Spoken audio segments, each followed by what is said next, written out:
Assalamualaikum warahmatullahi wabarakatuh. Sugeng siang kula aturaken dumateng Bapak Arifuddin Widodo ingkang guru pembimbing saha kanca-kanca kita sedaya saking TKR kalih ingkang kula tresnani.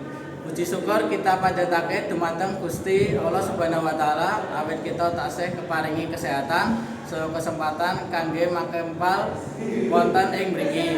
Hadirin ingkang kinurmatan, ing wekdal menika kula badhe nyarisake setitik ngenai tes kemampuan akademik utawi TKA.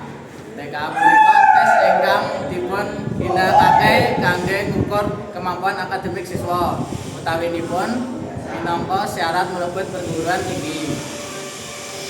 TKA boten namung dalam nilai rapot, nanging ugi ngukur kemampuan siswa kanthi objektif. Wonten siswa ingkang nilai rapotipun inggil nanging boten lulus TKA. Lan kasabaline wonten ugi siswa ingkang nilai rapotipun biasa nanging saged lulus TKA. Menika nuduhake bilih TKA gadhah peran penting ing penilaian akademik. TKA boten kados ujian nasional awit namung ngemot mata pelajaran tertentu. Nanging mata pelajaran ingkang dados fokus utama ing menika yaiku matematika, basa Indonesia, basa Inggris minangka dasar kemampuan akademik siswa.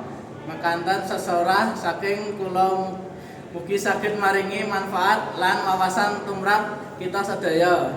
Menawi wonten tepat kula nyuwun pangapunten. Wassalamualaikum warahmatullahi wabarakatuh.